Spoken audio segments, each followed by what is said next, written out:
Hola, buenas noches, ¿qué tal? Les digo buenas noches porque estoy de noche grabando esta clase. Buen día si están escuchando la de día o buenas tardes. ¿Qué tal? ¿Cómo están?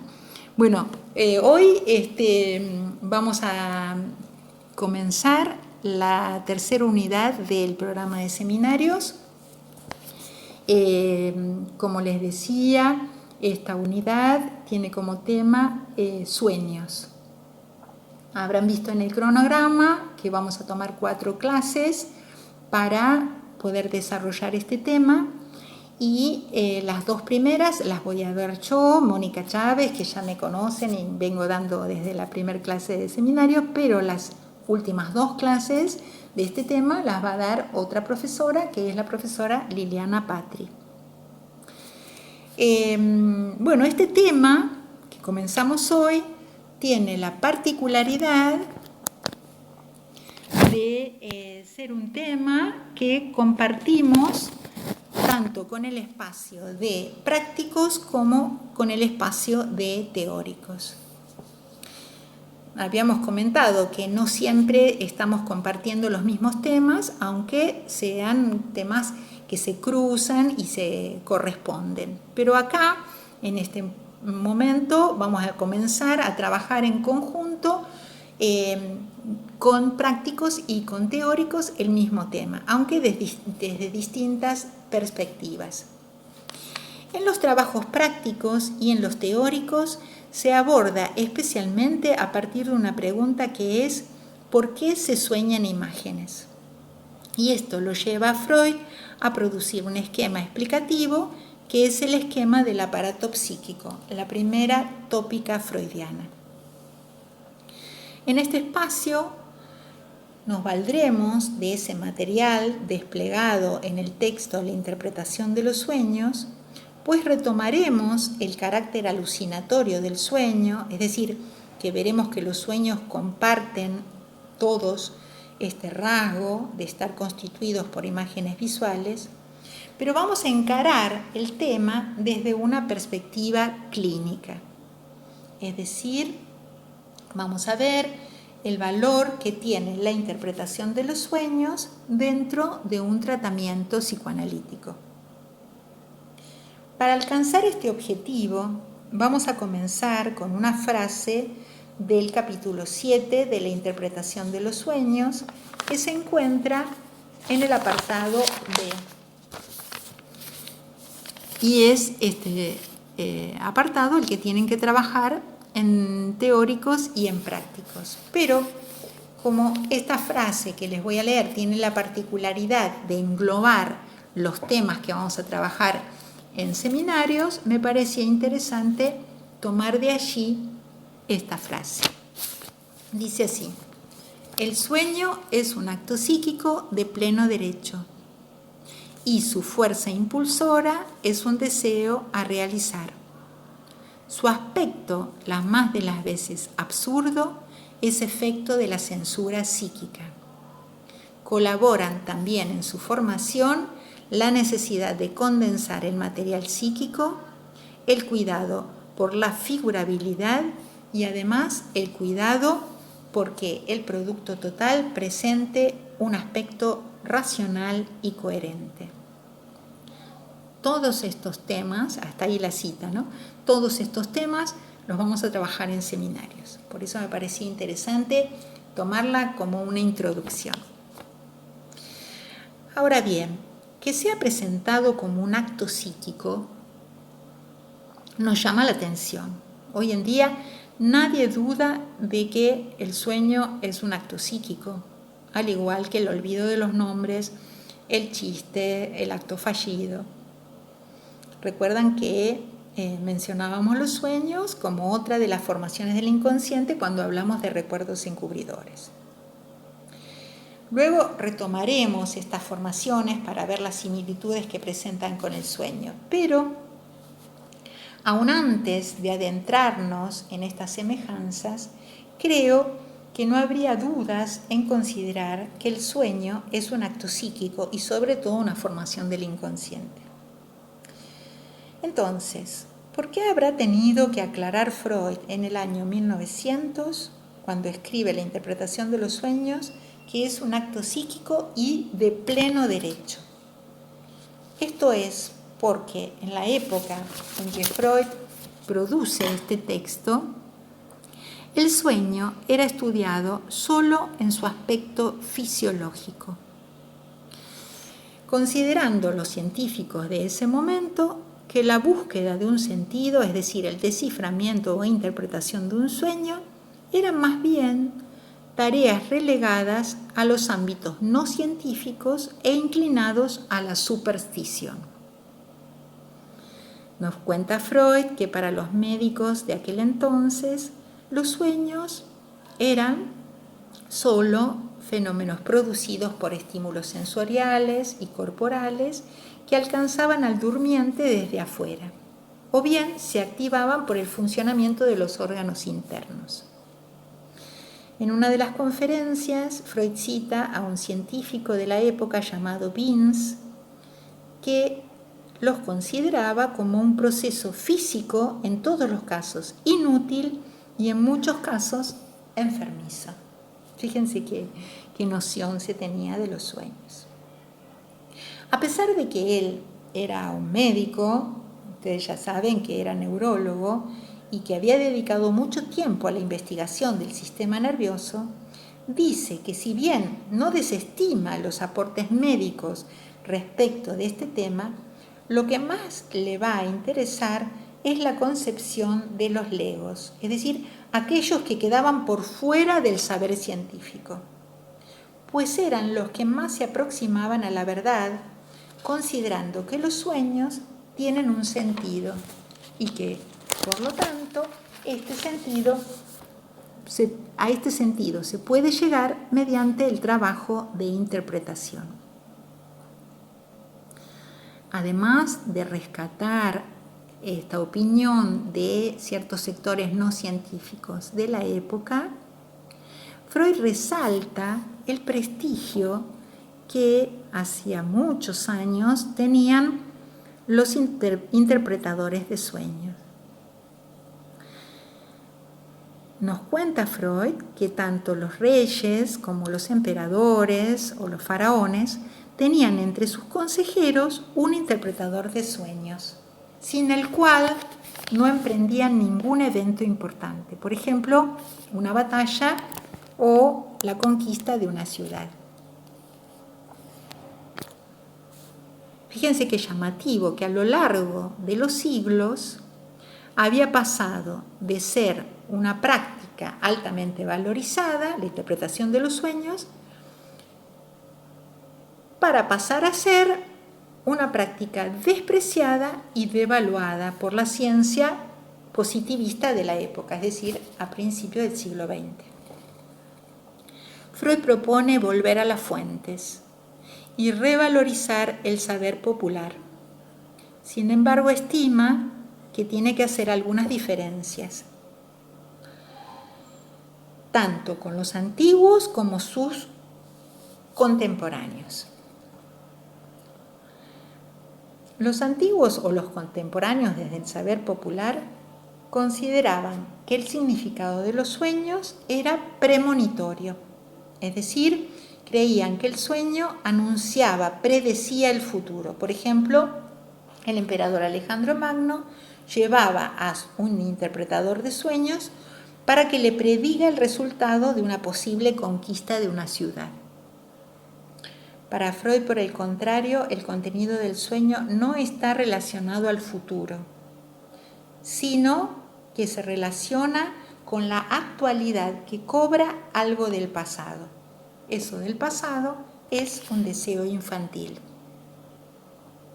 Otra diferencia también muy importante con esta concepción de los interpretadores de sueños es que para ellos existía un significado universal para cada elemento del sueño. Este significado universal se establecía previamente y era otorgado por el interpretador. Ese significado se le asignaba a cada uno de los elementos del sueño, no importando quién era el que soñaba, pues el saber quedaba siempre del lado del interpretador. ¿Cómo acercarnos a esto hoy día? Muy fácil.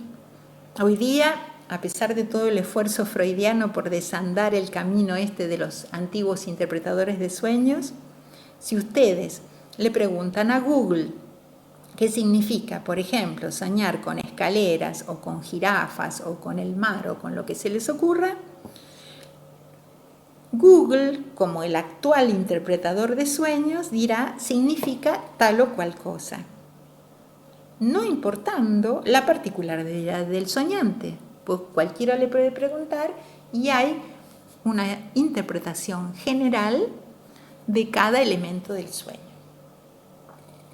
En cambio, Freud, por considerarlo un acto psíquico de pleno derecho, propone utilizar el método psicoanalítico para descifrar el sentido del sueño, al igual que con los síntomas, los olvidos, los recuerdos encubridores.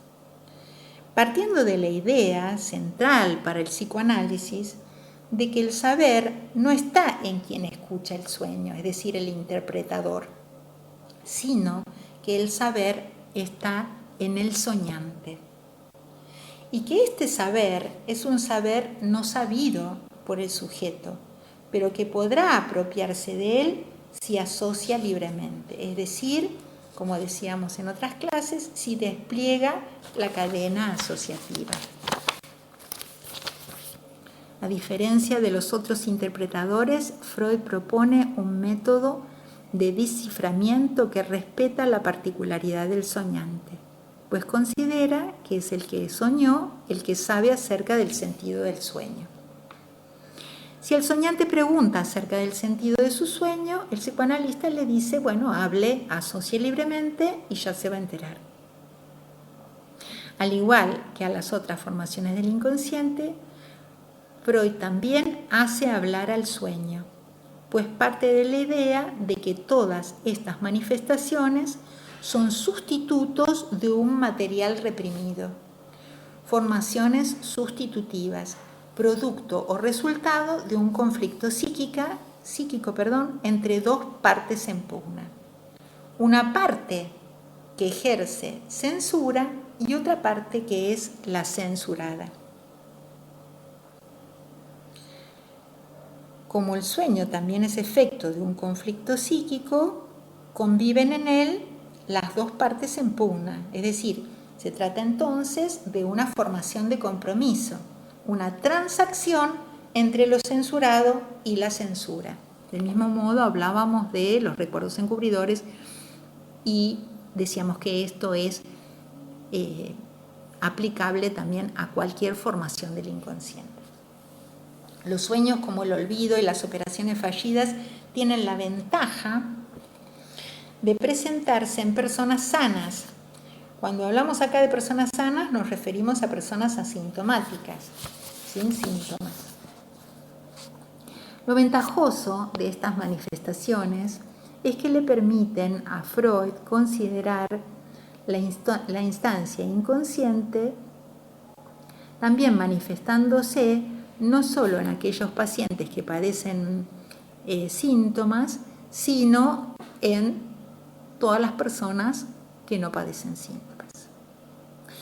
Decíamos al principio que se atiene más al saber popular para entender los sueños, al otorgarles un sentido, pero no deja del todo la concepción de la medicina. ¿Se acuerdan que la mencionamos? Que privilegiaba el hecho de que el sueño era provocado por una excitación producida por estímulos internos o externos que podrían perturbar el dormir. De hecho, en este sentido, explica que el sueño tiene un propósito, y este propósito es proteger el dormir de todo lo que podría perturbarlo. Sostiene que el sueño es el guardián del dormir. Vamos a ejemplificar esto. Seguramente han tenido alguna vez la experiencia de producir un sueño en el que, por ejemplo, recibían un llamado telefónico. Y cuando se despertaron, se dieron cuenta de que habían incorporado al sueño el sonido de la alarma de su celular, como si fuera el tono de una llamada, ¿no? Es decir, en lugar de despertarse con la alarma del celular, lo incorporaron al sueño y para poder seguir durmiendo y así proteger el dormir, soñaron que estaban recibiendo una llamada e incluso se habrán puesto a hablar por teléfono en el sueño. Entonces, de este modo, protege el dormir, el sueño, tanto de los estímulos externos, por ejemplo, la alarma del celular, como de los estímulos corporales. Fíjense cómo lo dice Freud. El sueño procesa el estímulo, ¿no? Alude a él, lo inserta dentro de una concatenación, lo sustituye por algo diverso. Tengamos en cuenta los términos que utiliza: alusión, concatenación, sustitución. Entonces, aun cuando puede haberse asimilado un estímulo procesándolo, como dirían los médicos, cosa que Freud no desmiente, aun cuando se asimila un estímulo procesándolo, el contenido del sueño va a ser en todos los casos una formación sustitutiva, efecto de un conflicto psíquico. Y su motor va a ser siempre un deseo infantil. Es decir, Freud no va a desestimar esta función del sueño, que es proteger el dormir y que tiene que ver con el procesamiento de los estímulos externos e internos, la versión de la medicina, pero va a decir, aún así, siempre un sueño es una formación del inconsciente y siempre va a ser una sustitución y su motor un deseo. Al principio de este capítulo 7 que venimos comentando, Freud nos va a contar un sueño que escuchó. Este es un sueño que ustedes van a encontrar como incompleto, en tanto no cuenta Freud con las asociaciones, ¿no? Pero lo pone como ejemplo para que nosotros podamos ver cómo aún cuando se trata de un sueño que protegió el dormir del soñante, el contenido del sueño no es cualquiera, sino que ahí también hay una sobredeterminación. Lo van a encontrar en el capítulo 7. Entonces, llega una paciente de Freud y le cuenta que ella escuchó en una conferencia la presentación de un sueño. Dice que se trataba de un padre que asistió noche y día a su hijo mortalmente enfermo. Fallecido el niño, se retiró a una habitación vecina con el propósito de descansar, pero dejó la puerta abierta a fin de poder ver desde su dormitorio la habitación donde yacía el cuerpo de su hijo rodeado de velones. Un anciano, a quien se le encargó montar vigilancia, se sentó próximo al cadáver. Luego de dormir algunas horas, el padre sueña que su hijo está de pie junto a la cama, le toma del brazo y le susurra este reproche: «Padre, entonces, ¿no ves que estoy ardiendo?». El padre despierta, observa un fuerte resplandor que viene de la habitación vecina, se precipita hasta allí y encuentra al anciano adormecido y la mortaja y un brazo del cadáver quemados por una vela que le había caído encima encendida. La frase que aparece en el texto en realidad es: «Padre, ¿no ves que me abrazo?», pero como es una traducción hecha por un español, nosotros no decimos «me abrazo», yo la argentinicé cuando se los cuento y dije esto, que sería el modo en que lo decimos nosotros: «Padre, ¿no ves que estoy ardiendo?». Bueno, entonces, no hay dudas de que el estímulo exterior el calor, la luz de las velas, quemando la ropa del cadáver, fueron incorporados al sueño para que el soñante, el padre del niño, siguiera durmiendo. Pero el contenido del sueño está sobredeterminado. Freud estima que probablemente esta frase haya sido efectivamente pronunciada por el niño en vida, pero lo que resalta es que se trata de un cumplimiento de deseo, del deseo de ver a su hijo con vida.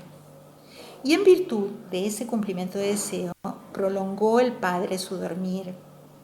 No desestima la función de guardián del dormir ejercida mediante el procesamiento de los estímulos, pero apoyándose en la idea de los antiguos de que el sueño tiene un sentido y puede ser interpretado,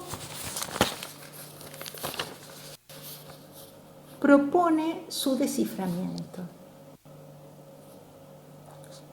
¿Para qué el desciframiento? Para poder interpretar la función inconsciente del sueño, es decir, el cumplimiento de deseo. Partiendo de la idea de que el soñante sabe lo que su sueño significa, pero no sabe que lo sabe, por eso cree que no lo sabe. Freud lo dice así de simple: se trata únicamente de posibilitarle al soñante que descubra su saber y nos lo comunique. Por supuesto que esto solo en el contexto de un análisis, ¿no? Se le propone que descomponga el sueño en sus elementos y que aborde la indagación de cada uno de los elementos del sueño por separado. Dice así: se le pide que se abandone a la asociación libre. Miren qué buen modo de decirlo, que se abandone, quiere decir que se relaje, que se deje llevar por todo lo que se le vaya ocurriendo, sin ningún tipo de censura, eludiendo cualquier resistencia. Solo a partir de concebir al sueño como una formación sustitutiva, es decir, sosteniendo que el sueño es un sustituto de algo diverso que está presente en el paciente como un saber no sabido, va a diseñar una técnica de interpretación basada en el método psicoanalítico.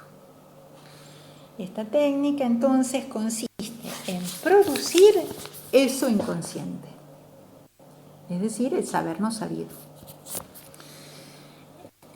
Bueno, ahora hicimos un breve recorrido por algunas partecitas de la interpretación de los sueños, pero nos vamos a detener en la conferencia número 7 que ustedes tienen como material de lectura del espacio de seminarios.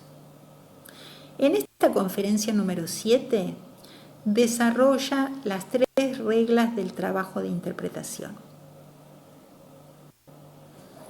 Regla número 1. No hay que hacer caso de lo que el sueño parece querer decir, pues nunca será eso lo inconsciente. ¿Qué quiere decir esto?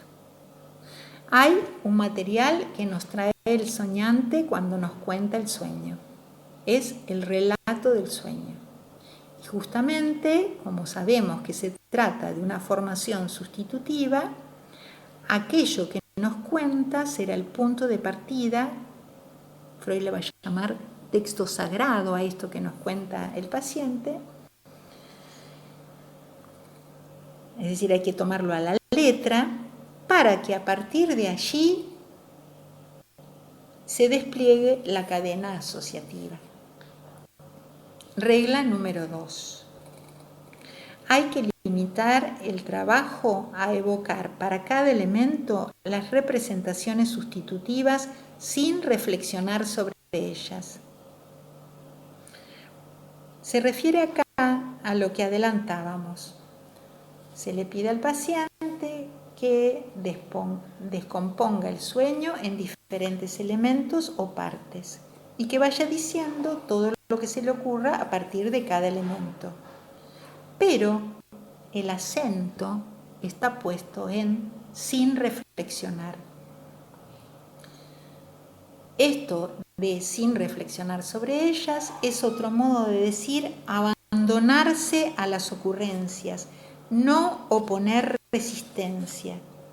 Ustedes estuvieron viendo en teóricos el tema de las resistencias, ¿no? Y mínimamente saben que la resistencia es una fuerza contraria que le impide al analizante, al paciente, recordar. El método que propone Freud, el psicoanálisis, la libre asociación, promueve que no se oponga resistencia al despliegue del material. La consigna que se le da al sujeto es que diga todo lo que se le ocurre, y Freud va a llamar a esto regla fundamental. En un análisis comenzamos diciendo lo que llamamos regla fundamental del análisis, y Freud la va a enunciar de este modo. Diga todo lo que se le ocurre, aunque le parezca disparatado, trivial, que no viene al caso o que es demasiado penoso como para comunicarlo. A partir de allí, entonces se le está pidiendo al paciente que se relaje, que se abandone a la libre asociación, como decíamos antes. Entonces, esta regla fundamental nos permite entender la regla número 3 del trabajo de la interpretación, que dice así: hay que esperar hasta que lo inconsciente se instale por sí solo sin ejercer ningún tipo de censura. Podemos agregar ni censura de parte del paciente, ni censura, por supuesto, de parte del analista. Nos anticipa que el trabajo de interpretación se va a cumplir en contra de una resistencia, porque se presentarán, a medida que el soñante vaya hablando, objeciones, intentos de sofocar las ocurrencias, y nos advierte que, recuerden lo que vieron acerca de las resistencias, la mayor objeción o crítica suelen ser, por el contrario, indicadores de que algo sustancial se está produciendo. Mientras hablábamos del trabajo de interpretación, se pusieron en escena dos tipos de contenido que Freud va a llamar y va a diferenciar como contenido manifiesto y contenido latente. Entonces, ¿a qué llamamos contenido manifiesto del sueño? En algunos textos también lo llama sueño manifiesto. El contenido manifiesto es el relato del sueño, lo que el sujeto nos cuenta que soñó. No importa si ese relato es extenso o no. Es más, la mayoría de las veces el que sueña tiene la sensación de recordar solo una mínima parte de lo que soñó, y le gana la certidumbre de que no lo recuerda tal como era, que seguramente no está siendo fiel al sueño que tuvo. Freud nos advierte que todo esto puede pasar y que incluso estas sensaciones de duda respecto del material que constituye el relato son una parte importante, porque justamente las dudas nos señalan el trabajo de una censura y por ende de la resistencia. Nos propone tomar al relato del sueño, decíamos, es decir, el contenido manifiesto, como un texto sagrado. Lo que para otros sería, incluso para el mismo soñante, una improvisación arbitraria, para nosotros es texto sagrado. Y a la más leve posibilidad de que algo haya ocurrido en el sueño, se lo trata como parte de ese texto sagrado. Por ejemplo, si alguien dice: me parece que esa persona era Juan, pero no estoy muy seguro, quizá no era, igual lo vamos a tomar porque aún con la duda, esto es parte del contenido manifiesto. La duda en ese relato es tomada más bien como un instrumento de la resistencia y por lo tanto como una especie de resaltador, ¿no? Del resaltador del valor de esa parte en el sueño, ¿no? Como cuando nosotros usamos resaltador para un texto. Entonces, también el olvido es generado por una resistencia. Y es bastante común que en la mitad de un sueño, del relato de un sueño, y a partir de que se empiezan a pedir asociaciones y comienza el trabajo de interpretación, surja un fragmento que antes no se recordaba. Por lo tanto, el contenido manifiesto es el relato del sueño, aunque conste de una sola frase. Vamos ahora a lo que Freud diferencia como contenido latente, también llamado pensamientos oníricos latentes. El contenido latente es justamente aquello a lo que debemos llegar a través de la asociación libre. Es decir, son las ocurrencias del paciente más el trabajo de interpretación que tiene que completar ese material. Hablamos antes de la cadena asociativa que se despliega a partir del pedido de asociaciones a través de la regla fundamental del análisis. Cualquier ocurrencia, por más disparatada o sin importancia, es decir, aunque parezca que no vale la pena, vale para poder realizar el trabajo de interpretación y así constituir el contenido latente del sueño. Si volvemos a nuestro punto de partida, el sueño como formación sustitutiva, el contenido manifiesto sería el sustituto figurado del contenido latente que se produce como lo sustituido. El contenido manifiesto figura, es una figuración del contenido latente. Otro modo de pensar en este mismo sentido, el sentido de la relación entre contenido manifiesto y contenido latente, es considerar que el contenido manifiesto es un cifrado. Tomando la palabra cifra en el sentido de un código o de una escritura secreta. Ustedes recordarán películas que vieron de detectives, investigadores, en donde se encuentran con un código que tienen que descifrar. Bueno, se llama cifra justamente a ese código, a esa escritura compuesta generalmente por signos o por letras y que solo puede comprenderse si se conoce la clave. Entonces, si el contenido manifiesto es el cifrado o cifra o escritura secreta, el contenido latente, asociaciones e interpretación serían el desciframiento.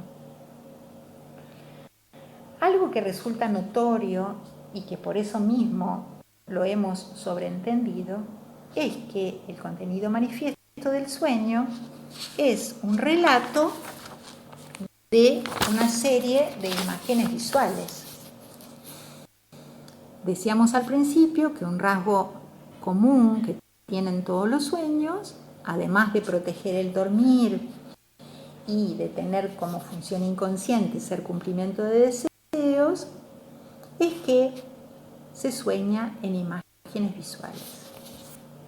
Ahora bien, si consideramos el contenido manifiesto como una cifra o un cifrado compuesto por imágenes visuales, Freud se pregunta cómo hay que leer esas imágenes que son relatadas por el soñante. Y la respuesta a la pregunta corresponde a la clave más importante para la interpretación de los sueños. Estas imágenes visuales se deben leer. Pongan atención en que la palabra que utiliza Freud en el capítulo 6 de la interpretación de los sueños es: las imágenes relatadas se deben leer. Se deben leer como se lee una escritura jeroglífica o un acertijo en imágenes. Y decíamos que se lee porque su texto es una escritura. Ustedes saben que cuando se descubrieron las escrituras jeroglíficas, pasaron muchos años hasta que pudieron descifrarse. El error que se cometía era leer cada signo, una imagen que podía ser un sol, un hombre, un pájaro. El error era entonces en creer que cada imagen tenía un valor por sí misma. Como si a cada una de esas imágenes, de esos dibujitos de la escritura jeroglífica, les correspondiera un significado. Pasaron siglos hasta que en el siglo XIX un francés llamado Champollion se dio cuenta de que para poder descifrar la escritura jeroglífica había que tener en cuenta las relaciones entre los signos y que cada una de esas imágenes valía y cobraba significación solo en función de las demás imágenes o los demás signos que acompañaban la escritura. No se trataba de una relación biounívoca entre un signo y su significado, sino que la relación entre signos permitía llegar a su significación. Una referencia que por ahí les va a ayudar: ustedes vienen de hacer hace poquito una materia en el CBC que es semiología, y uno de los autores que allí trabajaron era Ferdinand de Saussure.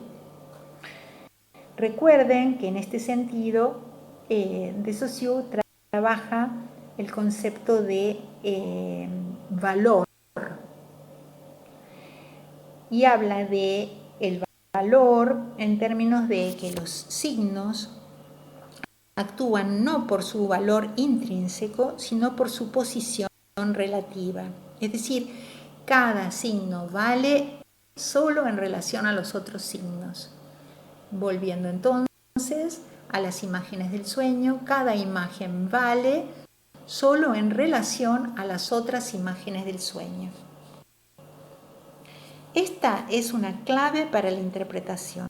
Freud lo dice así: equivocaríamos manifiestamente el camino si quisiéramos leer estos signos, las imágenes del sueño, según su valor figural, en lugar de hacerlo según su referencia signante.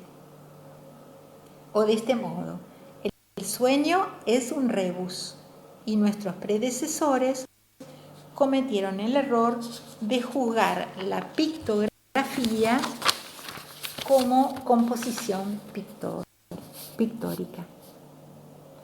¿Saben ustedes lo que es un rebus? Un rebus es un acertijo en imágenes. Yo los invito, porque acá no tengo pizarrón ni pizarra, me encantaría dibujarles algunos, pero los invito a que busquen rebus en Google. Ahora vamos a ir a Google, no para pedirles interpretación de sueños. Los invito a que busquen rebus y verán que son acertijos en imágenes, que para resolverlos solo tenemos que hacer la relación entre los signos, que no los resolvemos si le otorgamos a cada signo su significado. Uno de los más conocidos rebus consiste en dibujar un sol y al lado un dado y leer ahí la palabra soldado. Fíjense que lo que hice fue leer tomando la relación entre las dos imágenes. Entonces, tal como indica Freud, no tomamos cada imagen por separado como una composición pictórica, deteniéndonos en que se trata de un sol por un lado y de un dado por otro, y lo que significa el sol o lo que significa el dado, sino leemos lo que se produce por la relación entre las dos representaciones, es decir, por su valor signante. Por eso les traía esto que ustedes ya aprendieron en semiología de Ferdinand de Saussure. Vale aquí el valor, la relación entre imágenes o signos. En este sentido, la interpretación psicoanalítica de los sueños se diferencia de aquella que mencionábamos al principio como la del saber popular o más ligada al simbolismo, que refería a un significado universal para cada elemento del sueño, ¿no? Si yo sueño con sol, quiere decir tal cosa, si yo sueño con dado, quiere decir otra.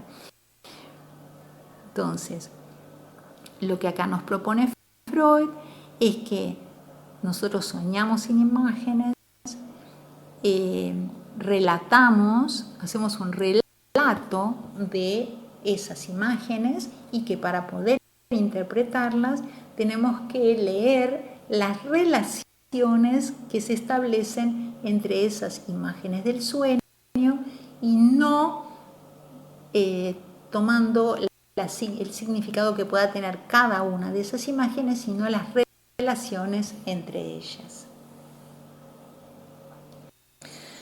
Bueno, por hoy vamos a terminar acá, pero primero repasaremos lo trabajado hasta aquí.